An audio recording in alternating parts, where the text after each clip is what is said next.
The Bigs did defeat CMC 4-1 in the prior match, Samwise 12 against Lacastat. So if Kaiserklein actually pulls off a 4-1 here, he will be tying up the record, so to speak, and the overall standings will be Biggs and Mandarin Duck Squad tied for second. So a lot at stake, but it is also just week 2. There are a lot of matches to come.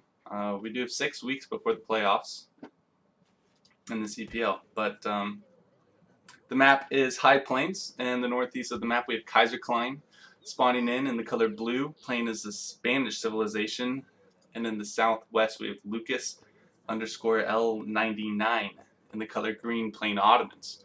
And right away it looks like Lucas is going to choose this TP, which it looks like Kaiserklein also wanted, but he's going to find the Ottoman Explorer and at least start taking some, start doing some damage to him. It's going to be rather annoying, especially because there is this settler treasure right here on the map. I'm going to quickly adjust some volumes, some game volume, so that it's not too loud.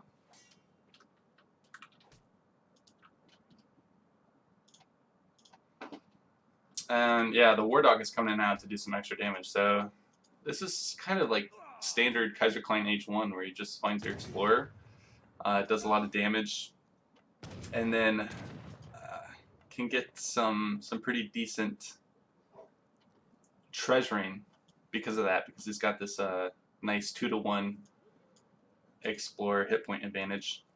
So it was a wood start, and for the time being, Kaiserklein is leaving his 100 wood on the floor. So to me, this signifies that he will in fact be going for advanced trading posts. I think a lot of the good players think that it's better to save your wood so that you can get that 120 wood cheaper trading post. You basically save 80 wood. And I think that that's possible because on EP8, Spanish shipment curve, XP curve, was increased, so they get their shipments faster even without a trading post now. So Kaiserklein is already picking up an XP, Treasure 70 XP and 60 food. And that XP is going to be really nice to actually accelerate his ATP shipment in transition. Meanwhile, Kaiserklein is working on this Tomahawk. I think he knows that some ATP shenanigans are likely with Kaiserklein, so he wants to get this extra unit to help defend his Explorer and maybe kind of challenge the TP line. But Kaiserklein is sniffing it out and sends his War Dog over here. So the Tomahawk treasure is picked up by Lucas. Ooh, we have a $10 donation, Kilocrates. Good matchup, damn you for making me stay up late. Might have to call in sick for work. Can ESOC write me a sick note? I don't know if ESOC has that power, but maybe that's something we can invest in later. Thanks for that $10 donation. And apologies, I don't know why that notification rings out twice, but maybe that's just more incentive for people to donate. I don't know. Anyways, Kaiserklein is also working on this CDB treasure. Kind of had like a little cheeky pull trick with his War Dog there, just gonna definitely so he wouldn't take any damage. And despite what I said about waiting for ATP to get this trading post, it looks like he's just gonna build it right away. At the end of the day, you lose 80 wood, but you do get that trading post up faster, and actually will get him a pass, so that's quite nice. And I mean, this is a huge pickup. Lucas won't be able to challenge this ATP route in transition at all. So if Kaiserklein wants to, he could send a villager down here. And let's look at shipment sent real quick. ATP does come in at 305. So okay, I think that he did wait for that shipment to build this. Perhaps I was slightly mistaken because I didn't have the shipments tab open. And an unfortunate backward for Lucas, but I will be curious to see what sort of build order he goes for. He does age up with the 400 wood because he was preemptively mining some coin. So I think he wants to stay age 2 for perhaps a little while. And he revives his Explorer with this Tomahawk, but he's not going to find a trading post to build, really. Kaiserklein started this with a villager, which is very smart. You just get that foundation down, make sure you can't steal it. And he should even be able to build this and go down to the last trading post and find that uncontested as well. Meanwhile, a tower in base for Kaiserklein. I think he just wants to go for just standard Spanish FF. But it will be interesting to see if he wants to stagecoach the line or not. I think because he aged with the tower, he's not interested in that. I think ATP in this matchup is more so to deny the trade route for the Ottoman player, rather than to go stagecoach yourself. But Lucas actually did beat out the Spanish explorer to this bottom trading post, so he's going to try to get it down. But I think Kaiserklein can probably train just 2 dogs and pick up the explorer, and I have no doubt that that's what he's got on the cards. Just to be safe, even 1 dog, I think, would be enough to guarantee that this doesn't go up. But, you know, perhaps he's a better player than me and just knows that he can kill him outright. And, in fact, he does. 700 coins, 700 wood coming down for Kaiserklein, and in the opposite order coming down for Lucas. So 5 Jans are made, going to come down to try to kill the Spanish explorer, and he's brought a villager to complete this trading post, which I like, but very, very soon, Kaiserklein is going to be up in the 3rd age, and that's a strong position for the Spanish player to be in, for sure. Another 5 Jans are going to come down to kill this trading post. Now, Advanced Trading Post was slightly nerfed on EP8. They have 250 less hit points, excuse me. So units are more cost effective in sieging this, but still 5 Janissaries, not a whole lot of siege. Another 5 are joining from down south, but he's going to lose 1 Jan. He's not pulling it back, and unfortunately this unit can't go in cover mode to tank the shots. And another 4 Jans, so I wonder if Lucas just wants to play this out in Age 2 with Jan Avis.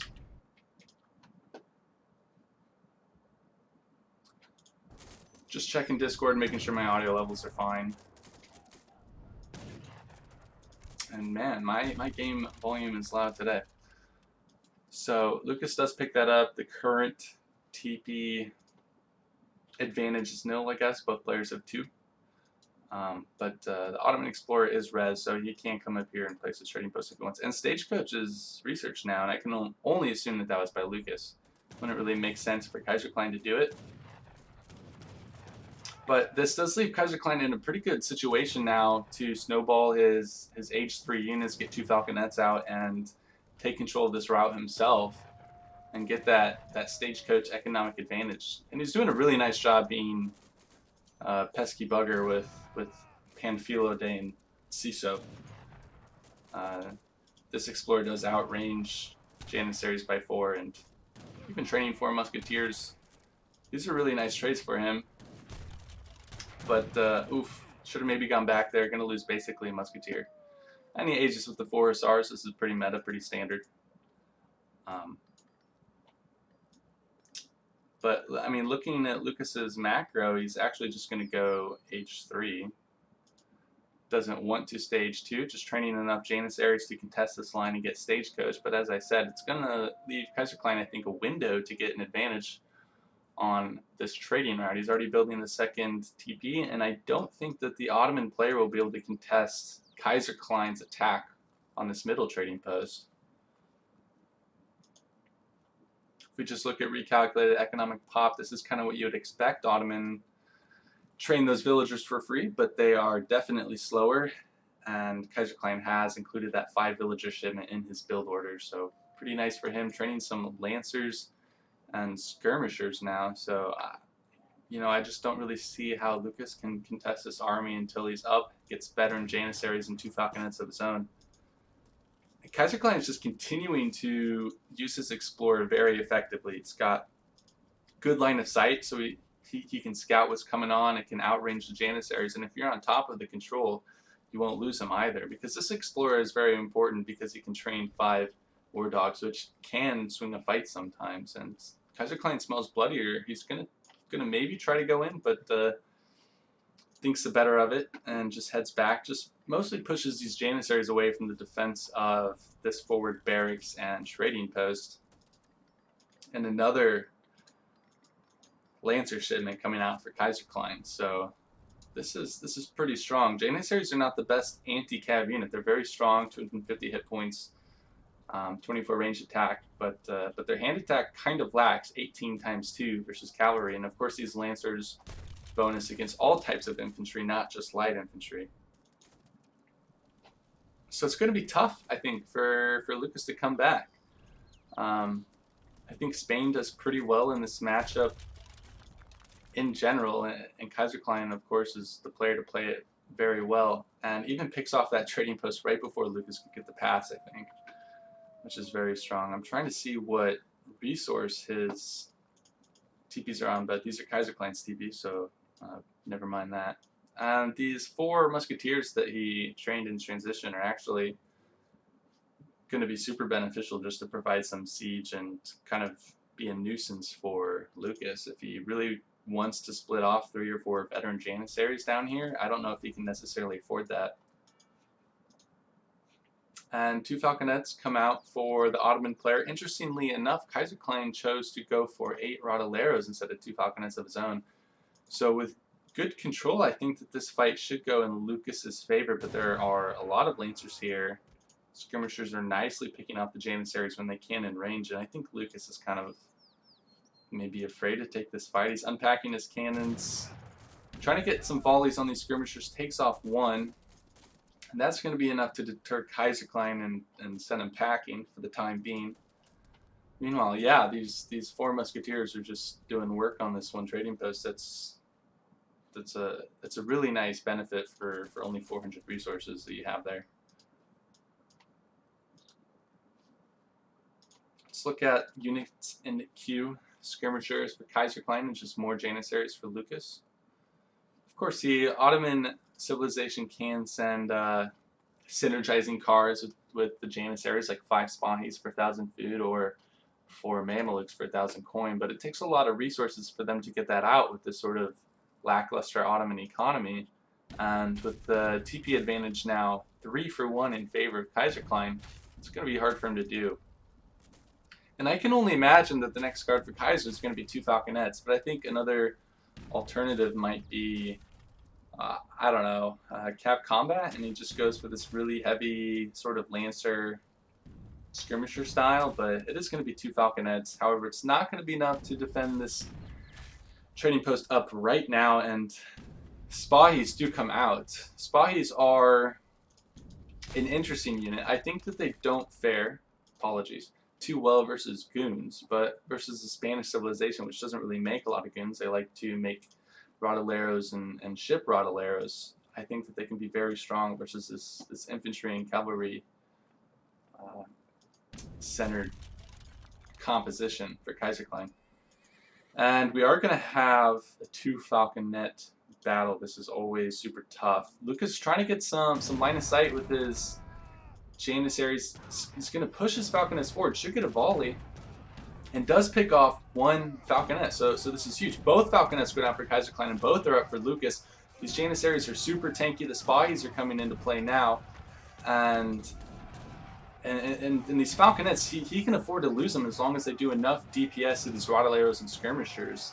Janissaries in hand combat, going to fare pretty well versus these Lancers without cavalry combat. And wow, this fight I think is really going in favor of Lucas. There's only 1 Spahi alive, so actually what I said was not true. it actually went kind of in favor for Kaiserklein. Must have had some really nice micro there, because I thought that this was going to be a right click for Lucas after he killed those 2 Falconets and had both of his alive. And he's going to lose his Explorer and going to lose his trading post as well. More Janes are coming to reinforce, but there's not really a follow-up for the Ottoman player unless he gets Mamelukes. These 4 Musketeers are now coming in for a raid after they kill this trading post, but I don't believe they picked off any villagers. Units lost. No villagers lost for either player.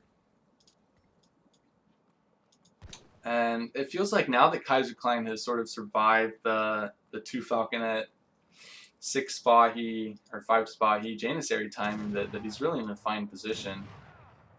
Kaiserklein is sort of some of the best micro I think that we see, and kiting the single unit composition for Lucas shouldn't really be a problem for him. 5 hussars are coming in for the Ottoman player, and he's just gonna try to right click and get Kaiserklein in a hole. Kaiserklein is stacking actually like almost nearly 2 shipments. Nice Spahi micro to pull that back right in the nick of time, but then it just gets surrounded by these Rodoleros. These Lancers are doing a ton of damage. Jan's trying to go in hand combat to mitigate that, but these units are just not all that good versus these Lancer type units. And you have about 8 skirmishers in the back of this just adding DPS. Minutemen even being called just to cement this fight for Kaiserklein. And yeah, this might just be the nail in the coffin for Lucas, and he calls GG.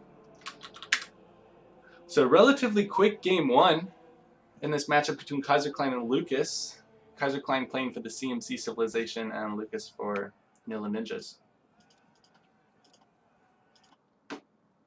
And kind of tells you all that you need to know. Kaiserklein was ahead in resources, military units, and units killed. Let's look at villager count. Spain is always ahead. Nothing to be surprised about there, but yeah, when it comes to military, it seems like maybe this 15 Jan semi-FF didn't quite do as much for Lucas as he wanted, and in the game-deciding fight, Kaiserklein was actually just outmassing Lucas, and was able to take it with some pretty nice micro.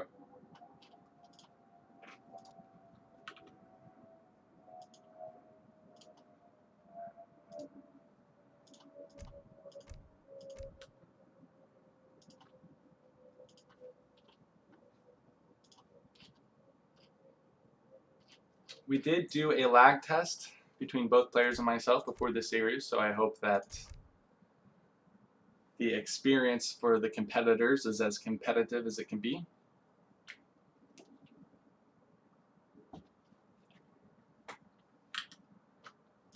And I do believe that the Hudson Bay Bigs pick first. So Lucas picks first on this mat, Dhaka, and Kaiserklein has the opportunity to counterpick.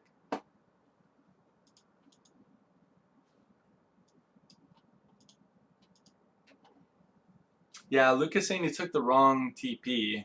On high plains, you want to take the trading post that is in the top left, second to last, if that makes sense, if you can envision that. That gives you the first pass. But I thought that Lucas was maybe taking that middle trading post because he expected Kaiserklein to go to that other trading post with his war dog, and he would eventually win that fight. But I don't know if this was some sort of advanced mind games from Kaiserklein to go for that middle TP, but it's a little unfortunate that their explorers met that early in H1. And Kaiserklein is saying that he split his dog and explorer just to find that Ottoman explorer as quickly as he could. And that explains why he didn't really go for a trading post either. He just really valued getting damage on that Ottoman hero.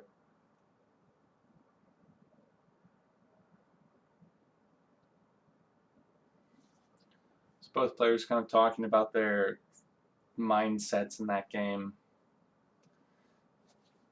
And yeah, it really seemed like when Kaiserklein found that hero is kind of luck, but Kaiserklein's saying 50% chance that it spawns there.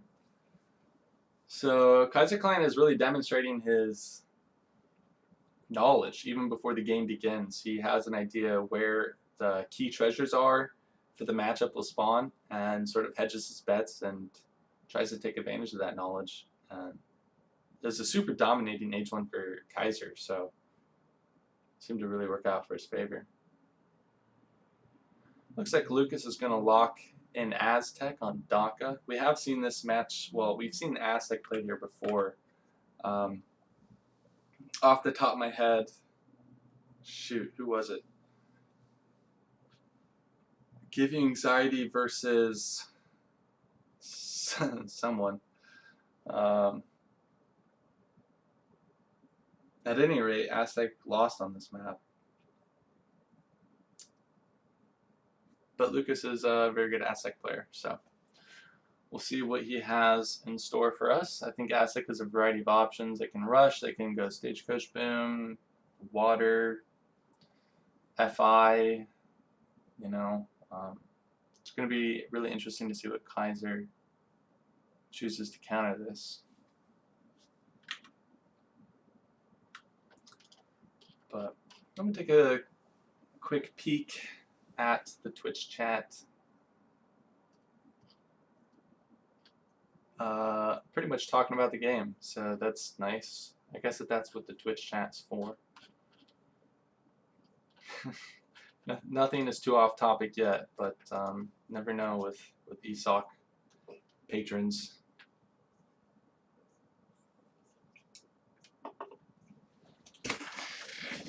So I'll just kind of ramble on, find something to talk about.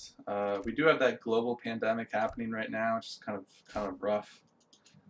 I hope everyone watching is safe, both healthy physically and also healthy monetarily. It's kind of this is kind of a time of struggle for a lot of people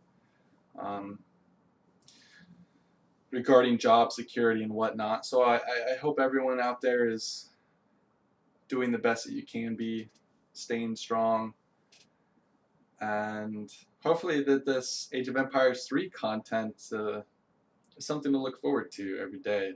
That we have matches scheduled, and you enjoy these games, you enjoy how we present them, and I encourage everyone out there who likes what they see and isn't yet acquainted with the ESO-community.net forums to take a trip over there and browse it, look at some strategy, look at some general posts, maybe make a post of your own, start contributing.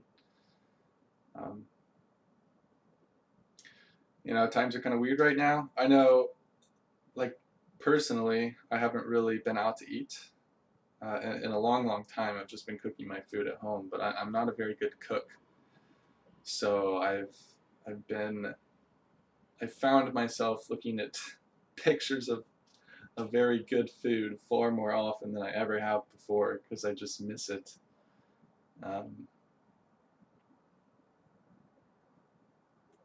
But good food is so fun to look at. Tasty, savory, filling. But, well, that's it for that tangent. Maybe I'll find another one to talk about in between the next game. But we do have Kaiserklein selecting Ottoman to try to counterpick Lucas's Aztec. The map is Dhaka, whichever one. I'm not quite sure its origin. It's somewhere down by India or something. I don't know. I'm not a linguist, but interesting map and interesting matchup. We do see a lot of Ottomans so far in this tournament. I think that they synergize well with the maps in this particular pool, but we'll see what Lucas Aztecs can do with them. So in the west of the map, in the color green, is Lucas_L99. Going to be spawning with a 40-wood treasure in his base, who's playing the Aztecs, and in the east is Kaiserklein in the color blue, playing Ottomans.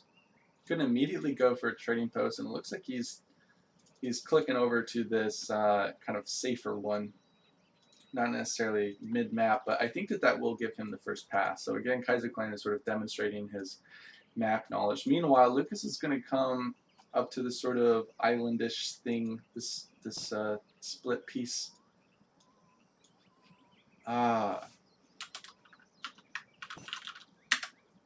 This might be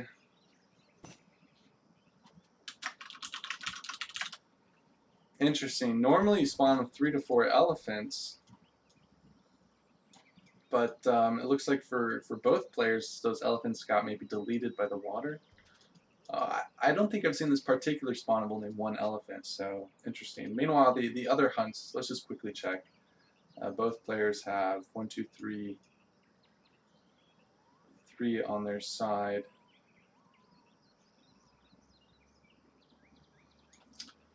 Let's just quickly pause.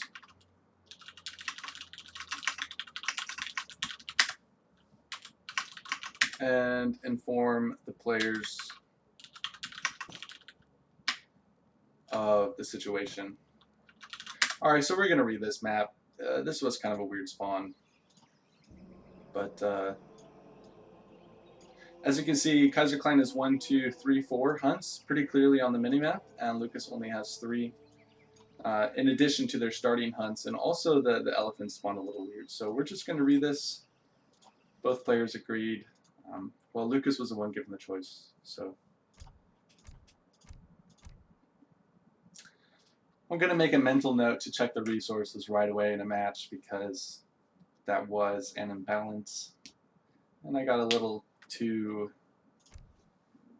distracted by talking about which color the players are, which, when you're trying to host a competitive event, isn't necessarily the more important thing.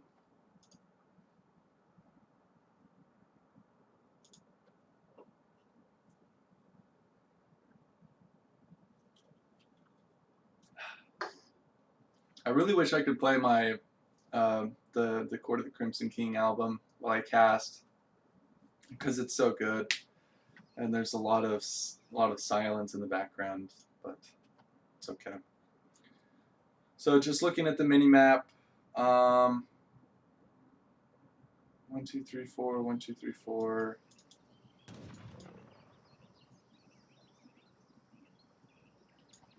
Again, Kaiserklein is spawning with an. No, he's not. All right, hunts are balanced. Fair map. 1, 2, 3. Yep. Each player's 5 mines on their side. Everything is nice. And as you can see, the elephants do spawn with 3 this time.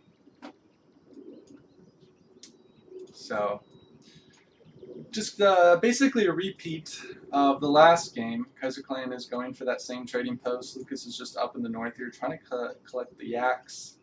But it looks like this was a wood spawn this time. So,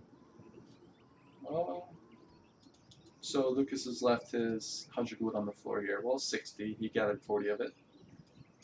Isn't going to necessarily use that wood in H1, so there's no point in wasting villager seconds collecting it. Meanwhile, the wood start does allow Kaiserklein to build a mosque, and if we look at text being researched, or perhaps text completed,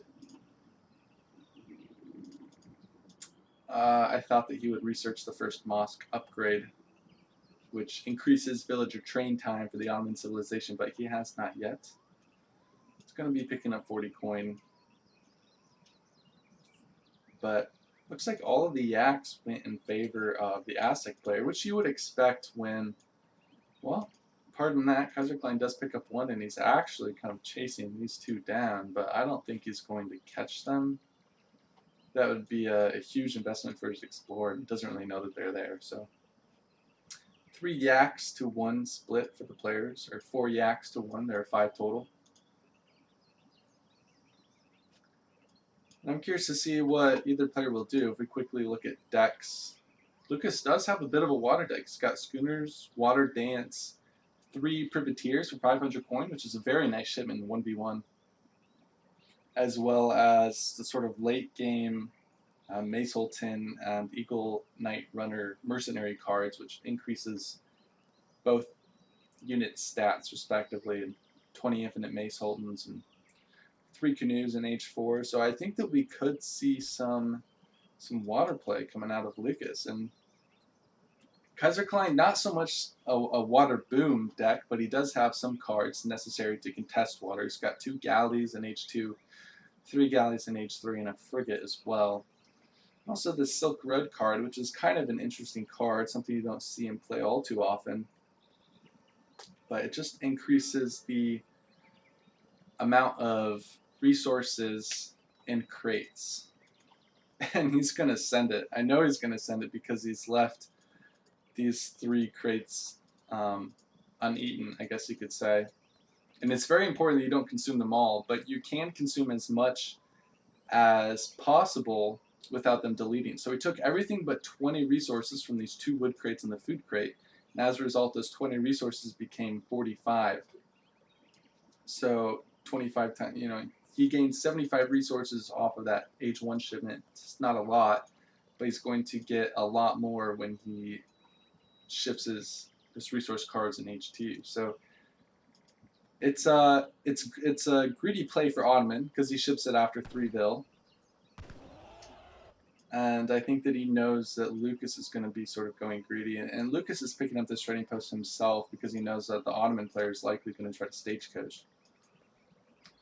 But so far, no wall coming out for the mid map for either player. I thought Kaiserklein was going to. Okay, as I say that, both players are laying down their wall foundations simultaneously. So walling off this narrow choke and the short rush distance between both players.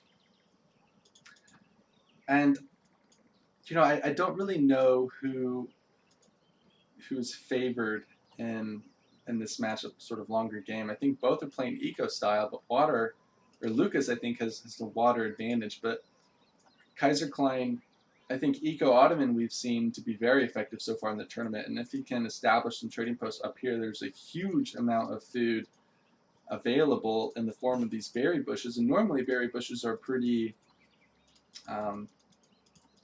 ineffective to gather. They have a very slow gather rate as compared to hunts. But with the addition of this Bhakti Temple native post, one of the upgrades is vegetarianism. For just 100 wood and 100 coin, your villagers gather from berry bushes 40% faster, which is huge.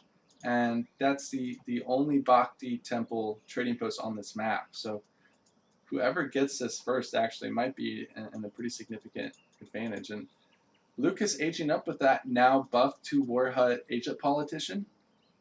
Previously it was just 1 War Hut and I think 10% attack and an HP bonus, but on EP8 it has been buffed to include an entirely extra travois. So he is going to convert that into this very strong fortress, this 2 War Hut fortress, on top of the sort of critical choke with these 2 trading posts, and that line is now stagecoached by the Ottoman player. And it'll be interesting to see if he goes for some sort of Age 2 agenda, units in queue. He's got 6 Pumas from these 2 War Huts, so that's going to raise down that trading post fast. And actually just Jan Avis in base for Kaiserklein. So both of these players going kind of greedy so far, but also going to be making units in H2. I think that we could see this play out in H2. No dock down for Lucas as of yet. Lucas just now researching hunting dogs. If we look at Kaiserklein's villagers, no market upgrades yet and no market built yet. He's gone for 700 wood, 700 coin, but hasn't laid down that particular infrastructure. Lucas is immediately just going to try to take this trading post, but that hero's got to be careful not to be sniped by these 12 Jans or 10 Jans. Kaiserklein is nicely just going to go and siege it. He knows that he can't really kill this beefy 750 XP Explorer. And just barely losing some hit points on his Jans to do that, but Lucas is immediately slapping that down, doesn't care. And I don't think that the Jans will be able to walk up here and defend this trading post fast enough. So even though Kaiserklein did in fact research Stagecoach, I believe, I don't know which player actually researched it because it doesn't show up. I think Lucas is going to try to take advantage of it, but this is a lot of units for the Ottoman player. But nicely, Lucas actually gets that up and throws his Explorer into cover mode just to tank some shots, but that will go down. It's a nice 100 XP for Kaiserklein, and it's going to give him his next shipment a little bit sooner. But how do you deal with these Avis guns as Aztec? He's going to ship 9 mace, and he's got Coyote runners in queue. Meanwhile, this sort of beefed up War Hut is doing pretty good DPS to these units. However, it does miss quite a lot. It's kind of hard to see how much it misses, so I'm not even going to try. But yeah, this 2 War Hut age up seems quite strong in this particular position for the Aztec player. But Ottoman is still going to try to work on that. Only a batch of 1 Coyote runner. You have to think if that was 5 right there, those Avis would be in hot water. The mace, of course, do excellent damage versus the Janissaries, but Kaiserklein has actually shipped 2 galleys here in Age 2. He's going to finish off that first War Hut. Janissaries now are in melee mode, just snaring these mace, and they have such high hit points that they can't really be picked off all too easily, and just this massive units now. For the Ottoman player is going to clean up this Aztec FB. Meanwhile, this whole time, Lucas had resources spent in about 12 Pumas that weren't really in the fight. Pumas don't really contribute that hard to this unit composition. He's just going to try to pick off that trading post instead. But losing these 2 war huts and now this trading post is a much bigger loss than just killing this 1 TP back here. So Kaiserklein is kind of nicely counter-stratting Lucas, it feels like. And Lucas is forced to slap down another war hut in base, but that's going to be a 250 wood investment that he really doesn't want to spend. Maybe can't afford to. And meanwhile, this galley presence, both are on low hit points, but both are still alive, are going to be felt here in H2. There's not really anything Lucas can send to contest it unless he wants to spend 500 coin on privateers, which I don't think is really worth it. So this wall will go down, and this galley will defend this unbuilt trading post for the time being. And what does, what do both players have in store? It doesn't look like Kaiserklein is going to age up. I think he's content just to play this in H2. And he's definitely in an advantage. Over double the military population of Lucas. Let me move this over here so it's not obstructed by the dono bar. Over double the military population of Lucas, and with these 2 stagecoach trading posts, the economies are roughly even, especially with those free training villagers. And also especially with the Silk Road card that's now benefited, 3 H2 crate shipments. And nicely building the dock. I like this, just to heal up these galleys. That's really smart.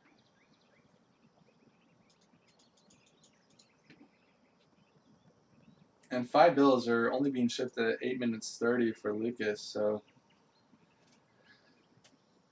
his economy is not as strong as he would like it to be, especially with no trading posts on the stagecoach route. And this hero almost getting hunted down, but I think he should escape. But this is really a tough composition for Aztec to deal with in H2 because these Avis guns are so strong that the only unit that can really deal with them are hand cavalry, and Aztec's hand cavalry are not all that strong unless they get that Coyote combat shipment, plus 10% speed and 20% hit points. But he's got to mass a lot of them, and meanwhile there's still a lot of Jans on the field. Kaiserklein is just waiting to rescue his hero, and now he's going to build this TP, and he has clicked up to H3. It looks like he's aging fast. But there's nothing that Lucas can really do to punish this. This is just such a good trade at these 2 war huts up top, and now 1 galley is fully healed. The second soon will be. And this is just dominating. Kaiserklein is making Ottoman look super strong on this map. If you get control of this route, get a couple boats in the air, this Bhakti temple and all these berries up top aren't necessarily going to be a factor until super late game. So it looks like Kaiserklein's plan is just to get into a dominating position before that ever even occurs.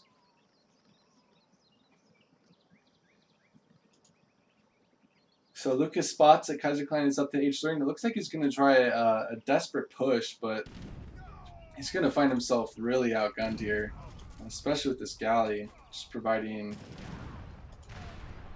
reinforcing fire. And these Avis can hop in here anytime they want, so just like that. And he can pop them out too. It's super strong, these boats, when there aren't culverins on the field. So perhaps that's the way you want to play this matchup, is in H2, so that you can use this boat advantage before culverins are firing at him. Wow, look at that range. That warhead's actually shooting this galley. That's insane. It's doing kind of sick damage too, but it misses. Did it just miss twice? Did it miss 3 times? I think it missed 3 times in a row. Alright, but 3 privateers does come out for Lucas, so that's going to easily be enough to clean up these galleys, but there's just, you can't really contest these Avis guns. These privateers are going to come forward and try to do something. But look at that, these Avis guns do siege damage, and just with 1 volley they take out half the hit points of a single privateer. And these are beefy guys. 50% range resist and 900 hit points, but the Avis gun siege damage tag just cuts right through that 50% range resist. Still though, it looks like these privateers are going to be enough to at least take down 1 trading post. But Lucas is in no position to age himself, and Meanwhile, veteran Abyss guns, veteran Janissaries, Kaiserklein is going to have access to these powerful H3 shipments. See 1,000 wood with the Silk Roads card is going to be so much more value. Look at this. These privateers can't even kill these Abyss. That's insane. It's like broken. But don't have quite enough range. Gonna try to sneak around here and get some shots. That's a nice 3 Abyss volley there, but gonna lose another privateer. He doesn't pull it back, and he doesn't. And this dock is on just 300 hit points, but this privateer is gonna try to kill some Abyss. But okay, what do we have? After all the dust is settled, Lucas is now building his own dock. He is up 41 to 29 villagers, and the TP stagecoach advantage is currently 1-1 in both players. But Kaiserklein is building a trading post of his own. So this privateer is getting some good shots off, but okay, a galley is trained now for the Ottoman player, and Lucas is going to try to come in here. There aren't a whole lot of Abyss up, but going to be plenty to deal with this Maceholton mass. These guys are just like 3-shotting the Maceholtons. It's kind of insane. More Coyote runners are coming in, but I don't know if they are really what he you know, they don't really stand up to these veteran Janissaries. Gonna try to get some shots off on the Abyss guns, but yeah, this fight is totally going in favor of Kaiserklein, and he's regained pawn control entirely. And he's gonna be able to kill off this trading post too.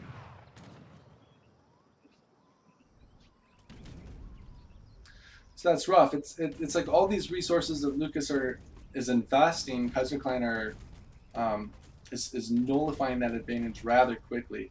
We saw these 3 privateers in this dock. Kaiserklein with his Abyss guns and a galley of his own was able to shut that down pretty soon. And just like that, also, Lucas just built this trading post, and it's also going down. Kaiserklein is in a very commanding position here, I think. But Lucas has that foundation placed for the Bhakti native post. Gonna walk up there at just 44 HP, but shouldn't be harmed. But 2 falconets, I mean, just how can you ever kill this army in H2 as Aztec?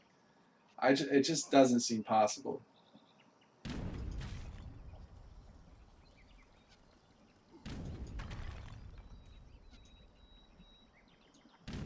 Still, neither player's on water, but it's probably a little late for that. And Lucas just has to hope for some sort of miraculous trade here. I just, you know, Ottoman is still getting that TP advantage here, and he's up roughly 70 score, which is huge. And there's only about 6 Coyote runners on the field. That's just not going to be enough. These Ottoman units are very strong. Even the galley going to come in and provide some supporting fire. And yeah, I mean, I think Lucas is trying to hang on, but he's in a pretty desperate spot. And I wouldn't be surprised if pretty soon we see a GG. Picks off 1 falconet, just barely, but what? 1 falconet still full HP. That's going to be enough to deal with these low HP Aztec units. And just provide siege damage from afar. And 1,000 coin. I mean, we're seeing how much the Silk Roads shipment is really paying off. Each of these crates now have 625 coin. Kaiserklein with 2 pretty convincing victories so far in this play all 5 series. He's been laying down his own TP up here. I think he's come prepared, and he has just such a knowledge of how to play matchups and maps that, you know, it's kind of little wonder why he's considered the best player in EPL right now. And Ottoman's actually outgathering the Aztec civilization for the entire game. And up in military for almost the entire game. That was just dominant. Dominant. Did he... Okay, he's got a market. But I don't know if the UI shows it when the game is over. Text completed. Like, did he get any I can't see. Surely he got some market upgrades. And I'm not crazy, but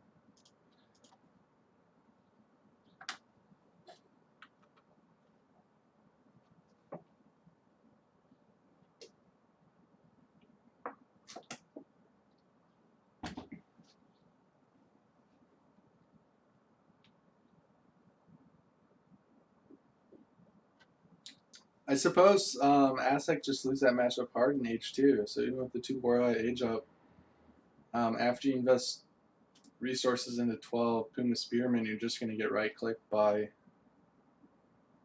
Janissary Avis Gun.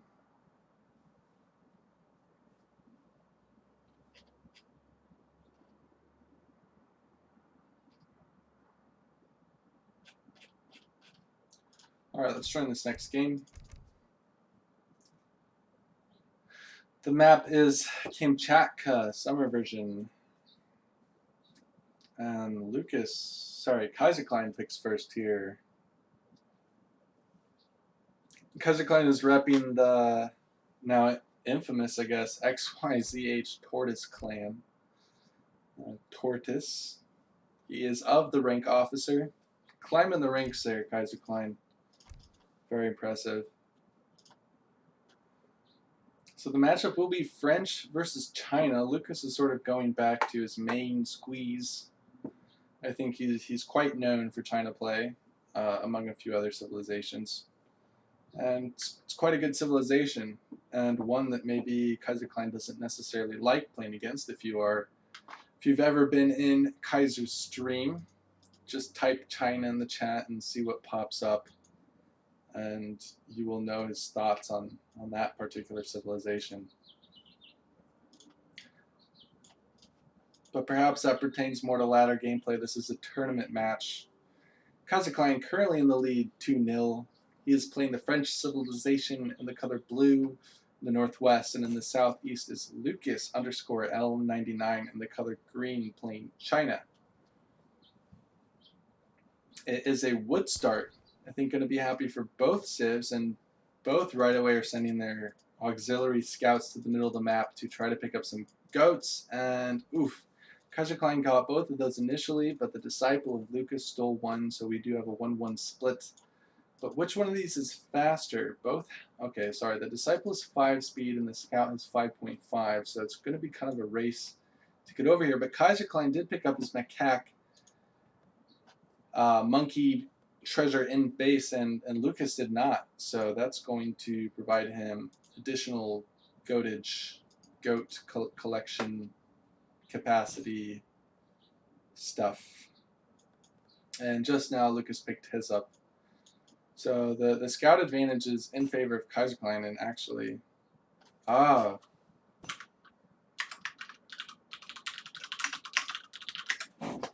yeah, this is supposed to be the summer spawn. Just noticed.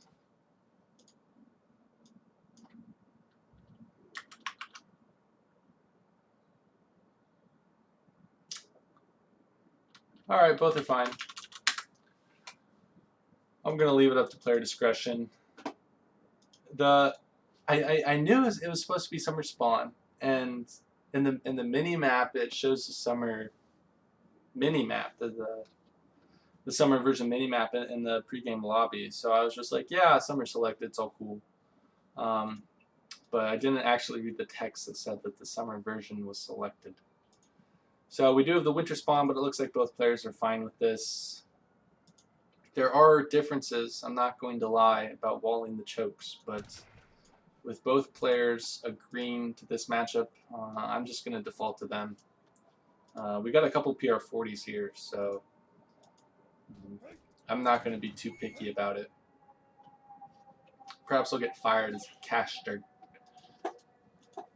So, shipments sent, I expect typical 3 CDB and Northern refugees from both players. There comes the 3 CDB. Lucas pulling his Explorer way with that monkey. There is this contentious 85 wood treasure in the middle of the map that neither player is feeling confident enough to get right away. And it looks like there aren't a lot of other wood treasures on the map. There is 40 wood. Has anyone picked up a wood treasure? No one's picked up a treasure yet, period. So just now, 80 food for Kaiserklein and 40 wood as well. Sorry, apologies. So Kaiserklein has both of those treasures, but Lucas does manage to pick up the 85 wood while Kaiserklein was sort of enamored with his 80 food. So far things are pretty equal. There's only one goat left on the map, which the native scout of Kaiserklein will in fact pick up. Both players now going to be advancing soon. Kaiserklein is already up with the quartermaster. That's 400 wood, not a surprise there. Just going to be doing herding, standard stuff. Both players have that age 1 TP. Lucas is going to be picking up 45 food, but not before he's clicking up. So there's a wonder, kind of nice defensive position there. Kind of cuts off the route of units by this gold mine. And he did not eat his goat, I think. Units lost. Goats don't show up when you eat them. That's probably for the best. All units. Can we discern whether he ate a goat or not? 8 for Kaiserklein and 3 for Lucas. And I want to say 10 spawn on this map or something. 10 or 12. It must be 10. And then I think Lucas did not, in fact, eat his goat to age up. So, building down a second trading post mid-map. Kind of greedy. Not going to lie. But, you know, because he doesn't look like he's going to go for anything H2. Meanwhile, it'll be interesting to see what Kaiserklein goes for. I think Kaiser sometimes just likes to naked FF. Well, we'll see if he places the military building down at all. Getting poised to pick up the 75 food, which will be nice for him. Okay, so there's a forward Rax, and it's going to be immediately scouted by Lucas. So the second trading post might not pay off in terms of XP given and the 200 wood built to spent to build it. However, it might be worth it to distract the initial units from Kaiserklein. Lucas might be able to age up to age 3 faster than otherwise, or at least not as harassed. However, he's chopping a crap ton of wood, so I wouldn't be surprised here at all to see a barracks drop down. He has every single villager on wood right now, not even gathering the 500 or the 400 age up food crates. So there it is. War Academy place for Lucas, and this really cheekily stealth scout's gonna spy that right away. Lucas's hero is not in the vicinity to unstealth it. Let's look at units in queue. I expect to see 5 musks come out here. Oh no, he's got pikemen in queue, so he's gonna kill this TP especially fast. It might continue with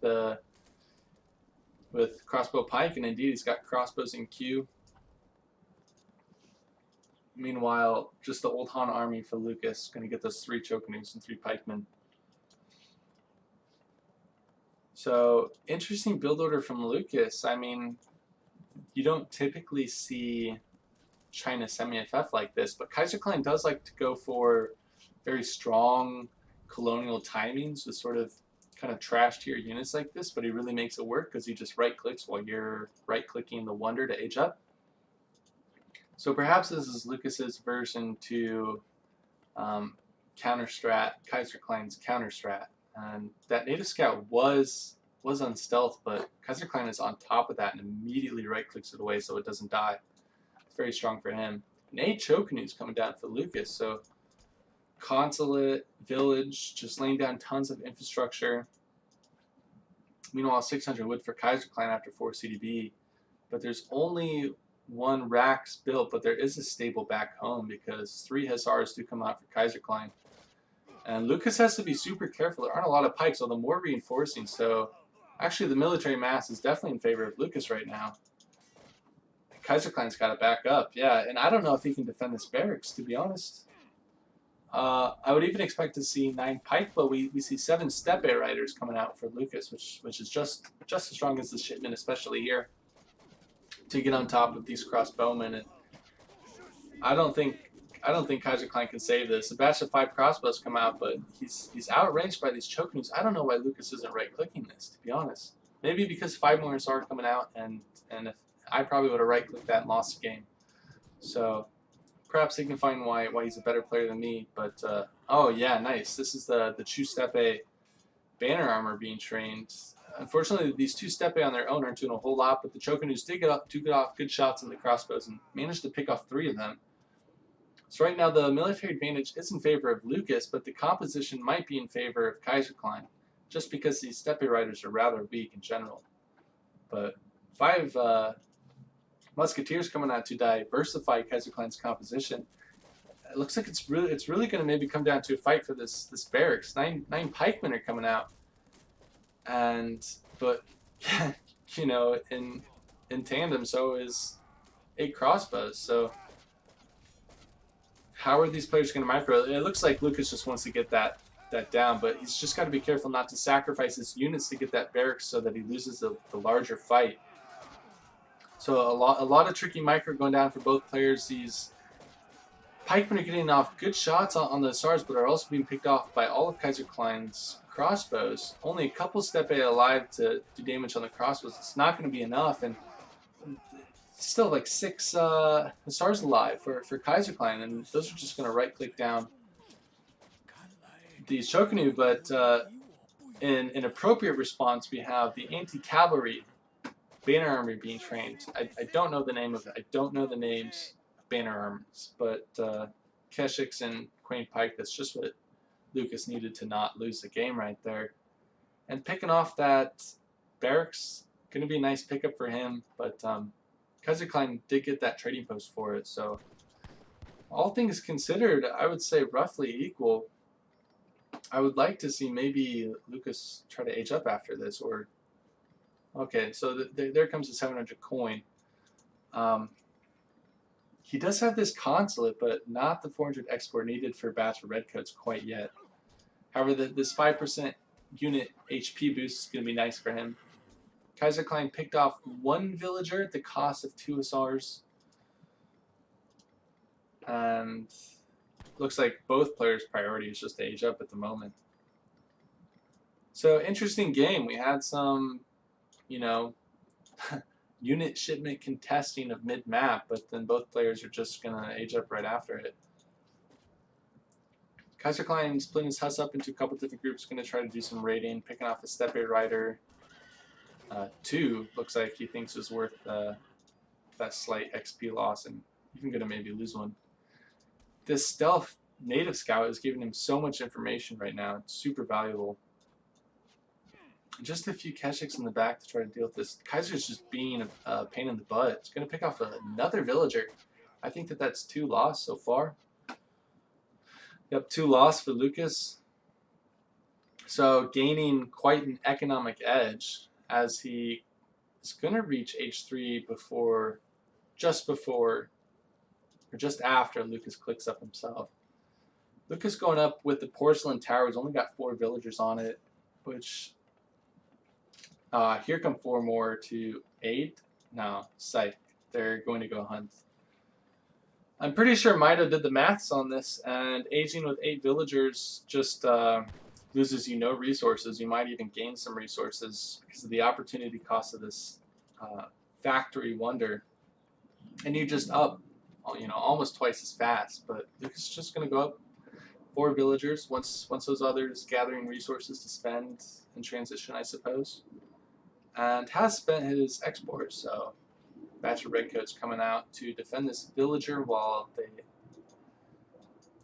make a side village here to kind of protect this hunt. But Kaiserklein is on top of the native scout movement here. However, the Chinese monk was rescued, so if it appeared in this vicinity, it would unstealth it, and these redcoats can pick it off. But it looks like that's not going to happen for the time being. I don't think Lucas is aware that there is a stealth scout so near to his base. And it's hard to forget these things. But a batch of 3 cuirassiers and the remaining hussars and a batch of 5 cuirassiers and these crossbows and skirms. How can China defend this? It's going to be super tough. He has a shipment to spend, and I think he needs to send it right away. Probably intervention. Look at how many cuirassiers there are. My God. And Kaiserklein's just going to right-click. His tempo advantage for being up just a little bit sooner, I think, is going to really pay off. And the pathing around this trading post kills 2 of these red coat musks, which sucks because these are shadow upped into 3rd age guard musks here for the consulate. But Lucas is going to do his best to use his buildings to his advantage, find some defensive ground to sort of hold off this poor pathing cavalry mass, but this village still has 5 villagers in it, and I don't know if it can really be defended. Although imagine if 11 swords popped out right here. I think that'd be really strong. We'll have to see. 11 swords, no, to the... Oh, to the wrong village. You would have to think that he meant to send it here. Why wouldn't you? He's going to lose 5 villagers otherwise. And yeah, Kaiserklein is just going to pick those off and be on his merry way. This wonder gives the Chinese player a lot of clout in this economic graph, I guess you could say. But after losing those 5 villagers, France is up handily and is just going to keep being up. I think he's in a much more comfortable position, easier to play without a doubt. And now the Chinese player really has no hunts. He's eating those 3 fattened goats that he had on his village, but that's only going to sustain him for a little while, and he's currently popped. This tower is on wood, so he'll get a village soon, but yeah, losing this village was huge. I think if those 11 swords popped on top of that cavalry mass, we'd have a slightly different game here, but perhaps Lucas felt that even that just wouldn't be enough because there's so many cures. However, you have to think that these cuirassiers don't have cap combat on them yet, so they aren't. Gosh, they still have 500 hit points? Are you kidding me? And 330 attack? Man, what a strong unit.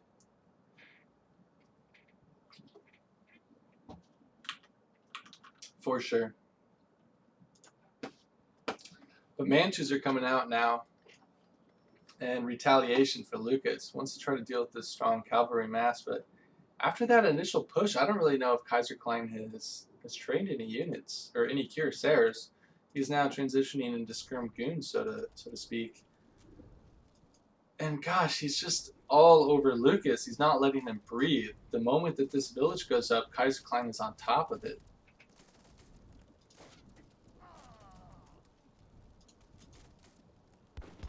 But we'll see if this is go time. Lucas did tech up his Chokanus to veteran, which I kind of like. There are a lot of them still alive, and they do good DPS.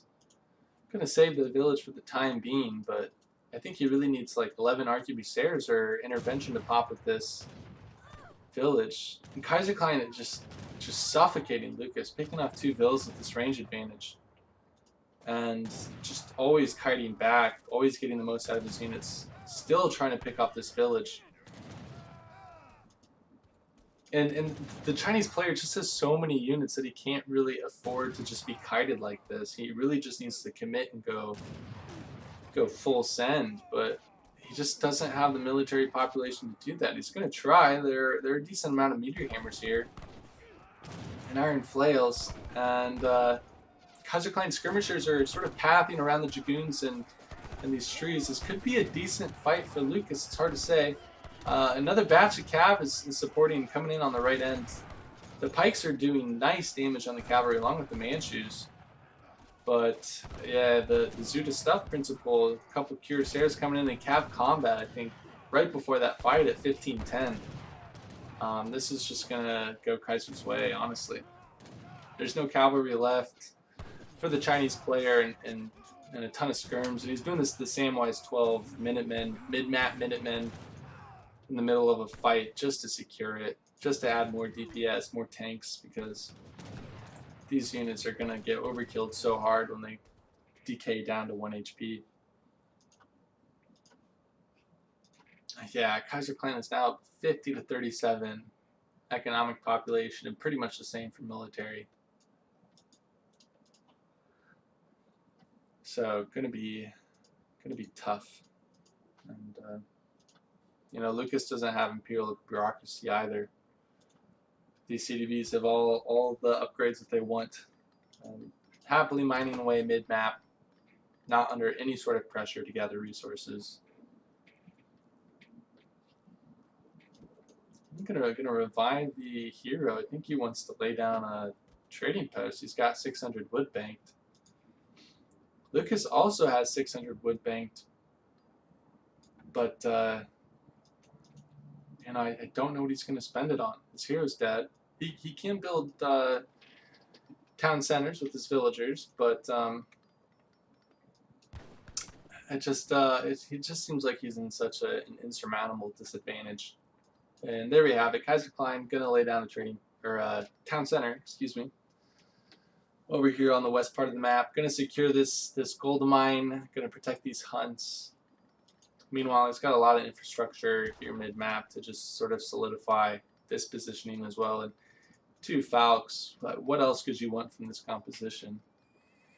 Maybe some more Cuirassiers, but just don't know how Lucas is going to come back from this. Repelling volley. Huh.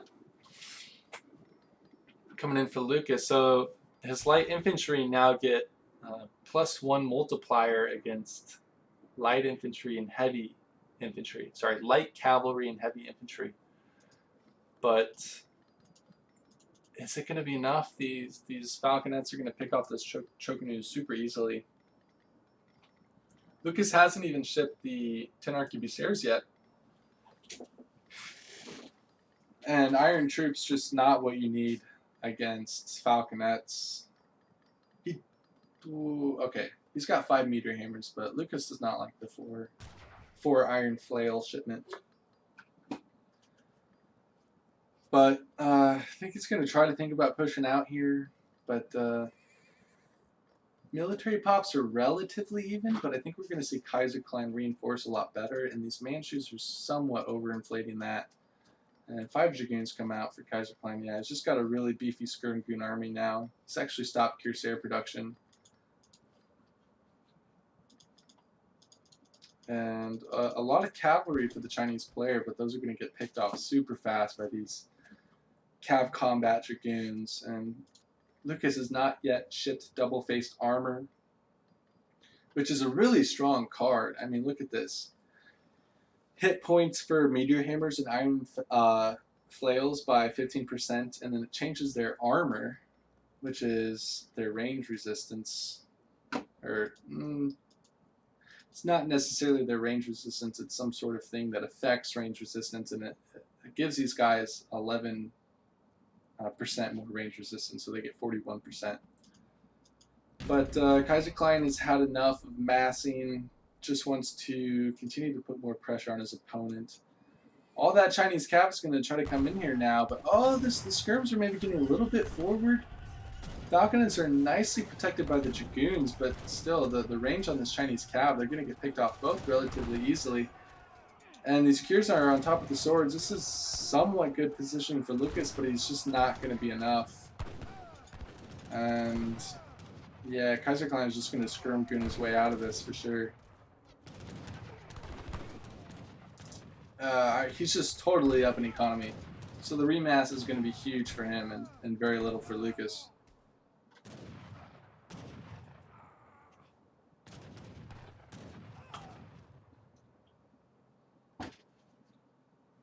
Looks like we're going to have, imminently, we're going to have a 3-0 Kaiserklein so far, which is super strong. That's probably what CMC needs, because the last match, Lacastadt versus Samwise 12, it was also CMC versus Hudson Bay Bigs. But Samwise took that match 4-1. So if Lucas can take this 1-4, he will even it out between those 2 series. But Kaiserklein is just he's just looking super strong today. This is kind of gross to watch, like not making a single mistake and just playing everything super strong, it seems like.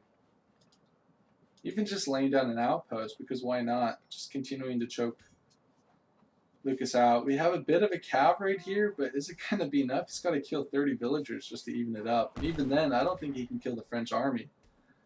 So, you know, trying to do your best to stick with it when you're behind. Sometimes raiding is a really good way to get back in.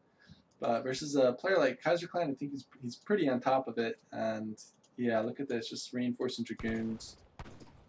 Just playing super solid. Although he's not splitting dragoons off to go up here, but it doesn't matter. A monastery coming down for Lucas. All right, this might be his final last ditch hope. He's stacking 2k coin because he has no access to any food at all. He's got 800 coin left in this mine, and this mine is gone. So I don't know what you make here. Musk Lancers not gonna do it for you. Maybe just Lancers and hope you. I don't know. Somehow, fortunately for Lucas, running out of coin was actually a good thing. Otherwise, he was going to lose 12 villagers up top here.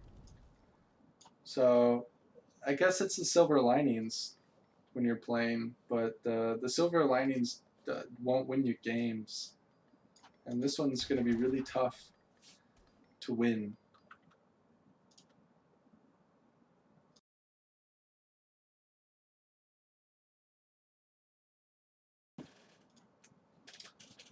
Going to go for a bit of a counter push over here, but Kaiserklein's army is so mobile, you can maybe just win this with just the cures and the dragoons almost. Looks like straight outs are what was being researched. He's got another one at Q. Let's look at these unit stats. So they have 617 hit points, 30 range resist, and 56 hand attack. So strong units to be sure, but I don't see it. I don't see it happening. I don't buy it.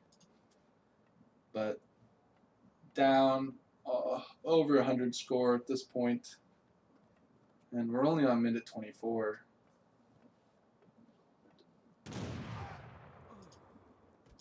Just like suffocating. I've used that word a lot, but gosh, not even letting Lucas build the village here. Like, how do you play against this? Still no food income. The tower's on food, but I have to think he's not really building very many villagers. And yeah, even a rice paddy is being thrown down, but Kaiserklein is just playing this super safe. Gets stagecoach now, like towering these resources. Has a mill of his own, like super safe. Understands that this is a tournament match. Just doesn't want to risk overcommitting at all. And now he's up 82 to 37 villager population. Iron troops come out. I mean, that's nice since there are no falconets on the field, but I think the cure mass is kind of growing. And yeah, I think we're going to see a right click. No, Kaiserklein. Right click. There it is. There it is. Look at these guys. Oh, he's even got Cav HP set in the Arsenal upgrade. 700 hit points. Like, what? So strong. And these iron troop units are very strong, but not versus cavalry. And GG. So, holy crap. A 3-0 lead so far for Kaiserklein. 2 games are left in this match, no matter who wins them. So it'll be up to Lucas to try to rein this into just a 2-3 loss. But so far, Kaiserklein guarantees himself a victory in this particular match with some really, really solid play so far. And we'd see that early H3 push, killing that village. That was what did it. Like, there was no hope for Lucas to come back after that. He was housed, lost a couple more villagers to just skirm fire, and it was rough. Things were pretty even in Age 2, but France was just doing French things, and they're just able to age so much faster than China when you do this sort of semi-FF colonial play. And just kind of snowballed after that first fight, and it was over.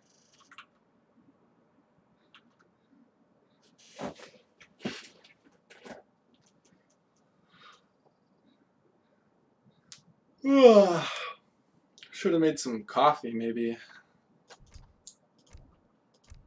I'll do it after.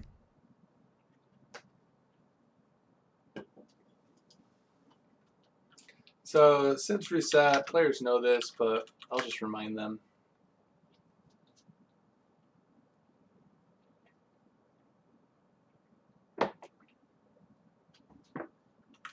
And the map is Manchuria. Lucas has to pick first. I wouldn't be surprised to see him go China again. Yeah, and that's what he does, keeps China. So I'm very OP caster. I have mad insight. Yep. And we'll see if Kaiser sticks with France. Like, France is also very good on this map. I don't really know if he plays Russia. People think Russia is a good China counter. But Lucas plays China a lot, and I think that he would kind of know how to play that matchup, and Kaiserklein maybe isn't as familiar in that particular one. I think Kaiserklein is also maybe debating between Germany, but he just says France, so... Alright, here we go. Same matchup, round 2, guys. Kind of a similar map as well. Got 3 trading posts, maybe, and livestock to collect around the map. There's the addition of water, though, and perhaps maybe a little bit more wood treasures on Kamchatka. But if you're interested in sort of the discrepancies, you know, the fine details and builds and matchups, this might be a good series to watch, because we are seeing back-to-back the exact same matchup between the same players. And we'll see what sort of adaptations Lucas makes. It is another wood start, just like Kamchatka. And both players going to be trying to lay down that trading post and find the axe with their secondary scouting units. Looks like that native scout already picked up 2, but might be stolen by that disciple. Got to be careful. Kaiserklein is careful. It's his middle name. And even crack-shotting one of the lions on this 90 wood treasure while he gets his trading post. So quickly, let's look at hunts.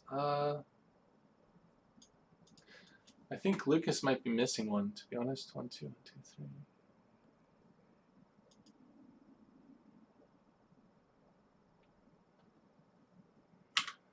I'm gonna have to pause this. 1, 2, 3, 4, 1, 2. I'm gonna say Lucas is missing the hunt. You just, I mean, this one spawned in the corner and this one not.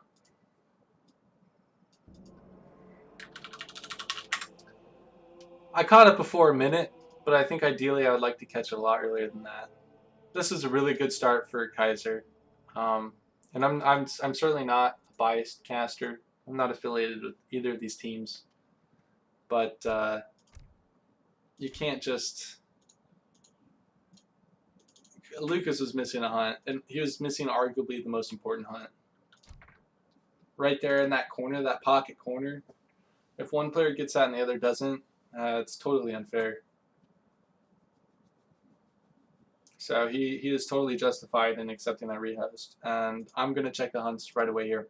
So this is our second rehost in this tournament series. But we want the most competitive experience for our players. We have a couple brigadiers playing. I think Kaiserklein might even be major general or something crazy. This looks fair and balanced now. Unfortunately, we'll have to see how the crate start affects things. It's a coin start now, so kind of a gamble for Lucas.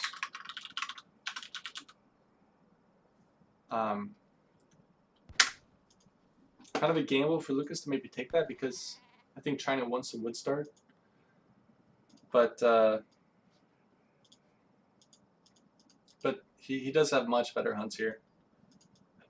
We see both players have 4 hunts within approximate equal vicinity of their town centers, in addition to their starting. So this is much more fair. Meanwhile, let's look where the wood treasure spawn. We got 90 wood up here in the north. 40 wood. So Kaiserklein is 85 wood. Kaiserklein got like a goat wood treasure spawn. And not what? Sigh. That's an audible sigh. Not a single wood treasure spawned on Lucas's side of the map. Meanwhile, Kaiserklein gets... Oh, sorry, I lied. Lucas was picking up 85 wood. Alright, very balanced. That's good then. But still, Kaiserklein's got plus 90 and 40, so he's got 130 wood. Treasure advantage on his side of the map. But still some good ones for Lucas, like 55 coin. It's going to help his FF if he chooses to do that, naked FF. And he's chopping the entire 190 wood for a second village. Over chopping now. Does he want a trading post? He's just... Perhaps he wants that trading post. He's going to come over here and click it. So, crate spawns for China on EP8 were slightly changed, as you might know. They now get randomized crates as well, so it is no longer possible for China to spawn with 300 wood every single game. At least it's not probable by a significant amount. So it really becomes a decision on a crate start like with coin. What do you do? Are you really going to chop that extra 200 wood for a trading post? And Lucas says yes. I'm going to. But as a result, his HF is going to be really slowed down. For sure. So we'll have to see if that affects his strategy or build order in this game. Meanwhile, Kaiserklein is just continuing to pick up these really nice wood treasures. And microing this nicely, you can see it's hard to explain. I don't want to give away top secret strats anyways. But he microed that quite nicely. 45 food actually might help Lucas age up at a more reasonable time, and it looks like he's going to try to pick that up. A lot of yaks picked up by Lucas, which is super nice. If we just look at all units real quick. 7 yaks to 4 in favor for the Chinese player, so very nice for him. I think he's going to be happy with that. Of course, they fatten on these villages that China builds. Tech's being researched, normal stuff. 400 wood, age-up politician for Kaiserklein. The Summer Palace wonder for Lucas, 4 bills on. Starts aging at around 330. That's not too bad. Maybe slightly slower, but pretty doable.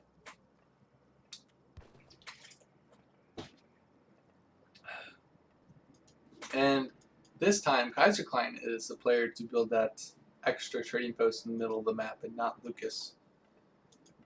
Ooh, that unstealth scout going right under this TC. If Lucas popped in 7 villagers and then added in 1 extra for 8, that is the damage needed to kill an unstealth scout in your base. If he doesn't go cover mode. You can do some fancy micro tricks and go cover mode when the TC is going to shoot and go out of cover mode to run away. But that didn't happen. This guy gets out totally alive, unscathed. And Kaiserklein is up. And there again is that forward barracks that we saw from the previous game. But Lucas is not chopping a lot of wood like last time. I think we're going to see just a naked FF. He's got 100 coins still on the floor and 120 in bank.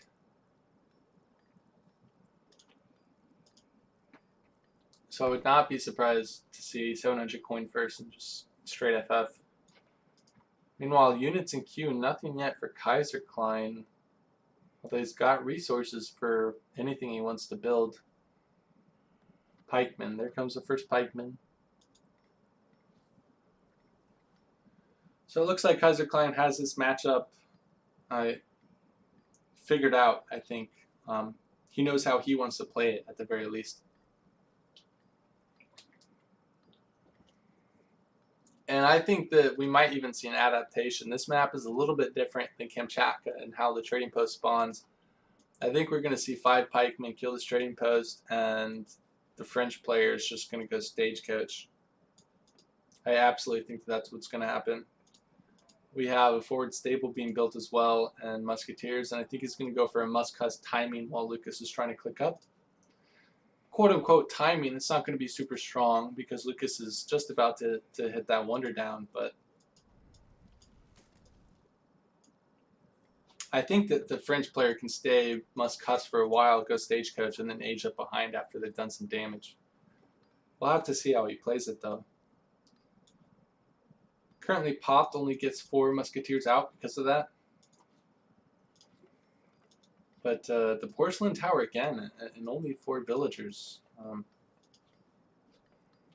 Would maybe like to see more, but I'm a worse player, so... Putting that monk in cover mode there, taking some shots, picking up the 700 wood, throwing down a consulate. Should see a barracks pretty soon in the village, all standard stuff. And TC Fire picking off 1 musketeer. This is sad. He's got his explorer grouped with his pikes, so he didn't start building that as soon as he could, which is very sad because Stagecoach is already researched.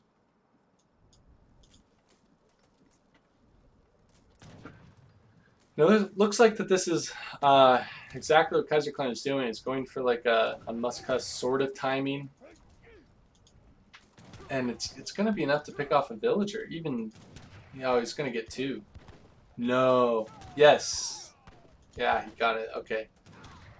And Dispatch from the Summer Palace is coming out. But losing 2 villagers on that consulate is kind of a little sloppy, I think, for Lucas. I mean... You had five Huss and 3 musketeers picking off 2 villagers. It's a good trade for Kaiserklein. And now he's just up. Yeah. So there's that stagecoach, must-cuss, quote-unquote timing. And now he's up. And this is super strong. It just means that he's got all the wood income to just gather straight food gold and not have to worry about shipping 1,000 wood for houses. His mass is just going to be so much better. But this native scout is going to be picked off a lot earlier than last game. And so Kaiserklein loses that information he's getting under the base of Lucas. But a quick Hussar ray coming down. Lucas notices going to try to pull this fill back. And intervention coming out. So that's going to nicely repel these 3 Hussars. One's pretty low HP. And... going to try to pick off this explorer and siege that trading post, maybe. The difference in this game is that the Chinese player is the one who's up to H3 now before the French player, so he is the one with tempo, in theory. And of course he's got access to these powerful H3 cards, 10 Arquebusiers, 11 Swords, 5 Meteor Hammers. Already sent Intervention. The 2 mercenary shipments, 1,000 coin, so...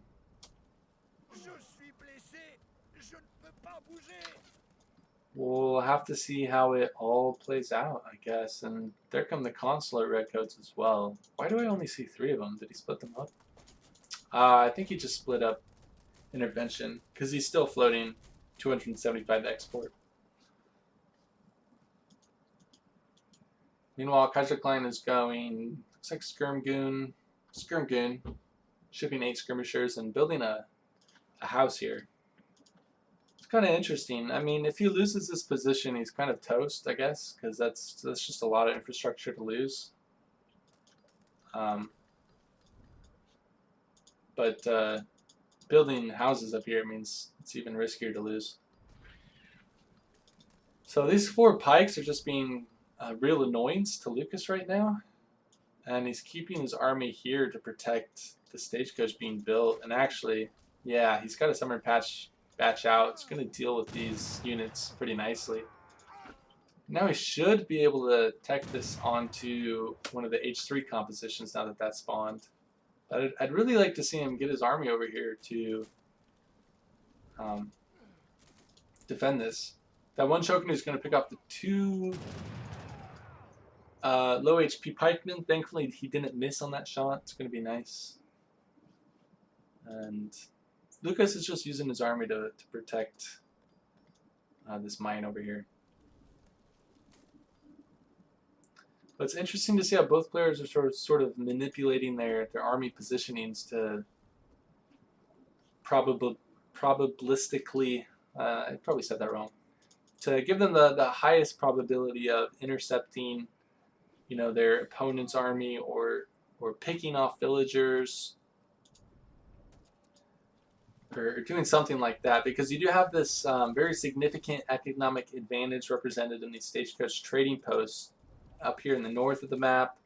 You have some resources that are maybe running out in base. You have this low HP wonder that the Chinese army wants to protect. So there's really a lot of movement back and forth between these two places, I think. And a bit of a raid coming down here. Not going to be able to pick off a bill.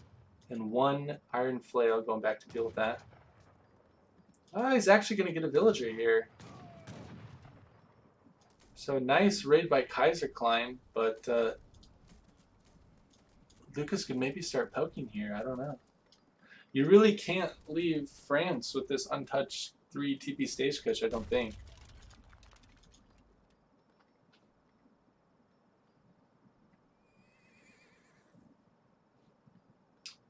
But Lucas currently housed, eating these fattened yaks now, which is going to be a really nice economic boost for him, actually. It might, in the very, very short term, offset some of this stagecoach resource advantage that Kaiserklein has for him.